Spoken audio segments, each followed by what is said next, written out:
Oke,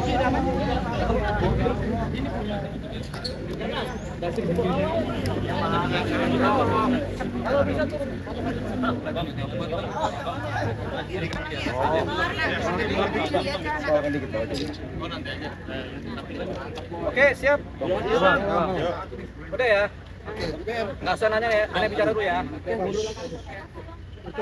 Jadi teman-teman media, ya ini kami tadi baru selesai sidang keterangan ahli pidana narkotika dan ahli juga mengenai rehabilitasi.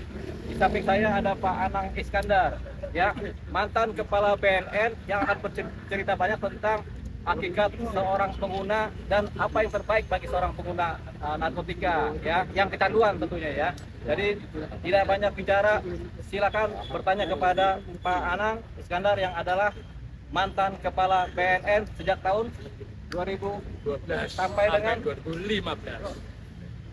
4 tahun. 3 tahun. 3 tahun. Tadi Silakan. kan dalam pledoi Bapak menjawab bahwa Faris Yasir tidak bisa dijerat pengedar ya Pak? Yes. Seperti apa Pak? Ya, undang-undang narkotika membagi 6 peran. 1 peran, ya kan? Kejahatan narkotika itu sebagai penyalahguna, 5 peran sebagai pengedar. Nah, Farid ini, ya kan, dia membeli narkotika untuk dikonsumsi. Artinya yang bersangkutan penyalahguna narkotika kalau di asesmen atau dimintakan visum namanya pecandu. Nah, pecandu ini wajib dihukum rehabilitasi. Kalimatnya wajib. Kenapa wajib? Kalau Farid tadi terbukti salah melakukan tindak pidana narkotika, Farid dihukum atau diputus menjalani rehabilitasi.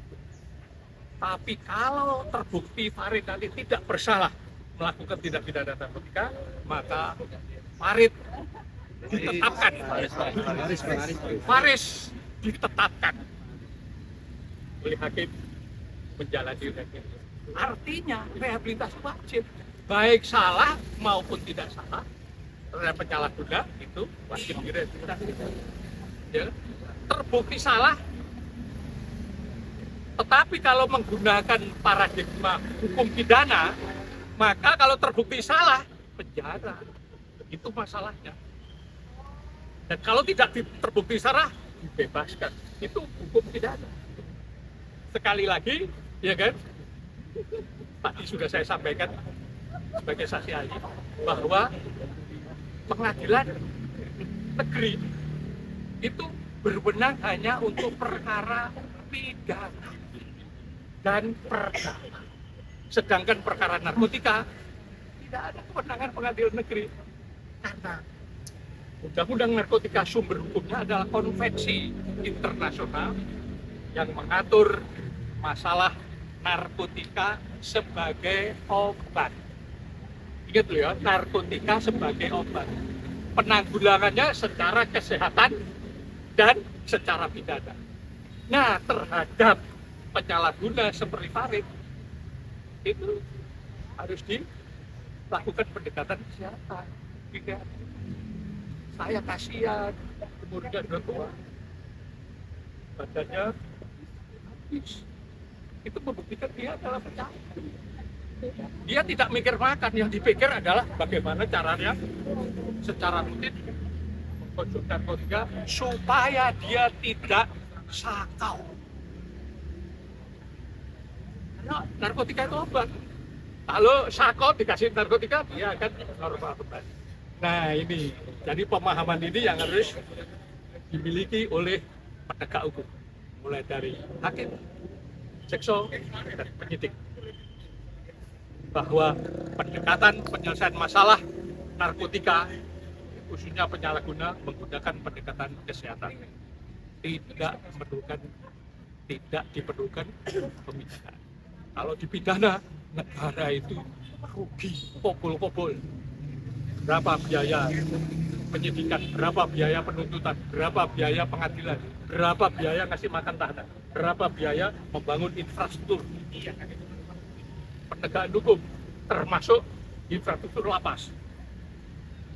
Padahal kalau direhabilitasi biayanya murah, simple, tidak banyak masalah. Karena sekali lagi kejahatan narkotika itu bukan kejahatan yang rumit, kejahatan yang simple, ya kan? Yang digolongkan dengan transnational crime, bukan extraordinary crime yang sulit, enggak. Hanya perlu sistem yang dibangun negara ini harus pas, kebijakan hukumnya pas, implementasinya pas, rehabilitasinya bagus, baru bisa menyelesaikan masalah narkotika. Oke? Sebelum pelanjutan pertanyaan, ini cuman hanya mau menginformasikan bahwa kehadiran ahli atau Pak Anang Iskandar ini dalam kasus Mas Faris ini adalah benar sebagai ahli dengan posisi netral. Agar supaya teman-teman media mungkin tadi melihat tanggapan dari jaksa penuntut umum tidak ada pertanyaan sama sekali. Begitu juga dengan majelis hakim tidak ada pertanyaan sama sekali. Karena mungkin dipikir ini adalah mungkin subjektif karena dihadirkan oleh tim penasihat hukum, oleh terdakwa. Tapi ini adalah objektif, kenetralan. Bahkan beliau datang kemarin itu adalah kesukarelaan. Karena sebagai pengamat narkotik melihat sayang aja Mas Faris ini sebagai penjadu harus dihukum oleh negara seperti ini. Ya, itu harus digarisbawahi. Terima kasih teman-teman media. Lanjut pertanyaannya.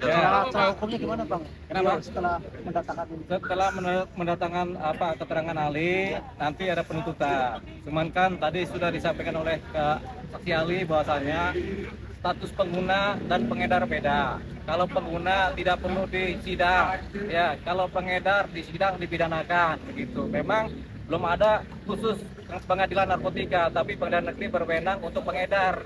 Tapi kalau untuk pengguna ini memang seharusnya langsung direhab. Makanya kepekaan dari penyidik, kepekaan dari majelis hakim untuk menentukan apakah seseorang itu pengedar atau pengguna. Nah, ini kita sudah dapat fakta-fakta dari persidangan terdahulu bahwasanya seorang Faris RM memang adalah pengguna berat yang pernah direhab tapi kemudian masih kecanduan sedikit sehingga dia menggunakan lagi. Jadi karena dia pengguna, pasal-pasal yang didakwakan semua kan adalah pasal mengenai pengedar.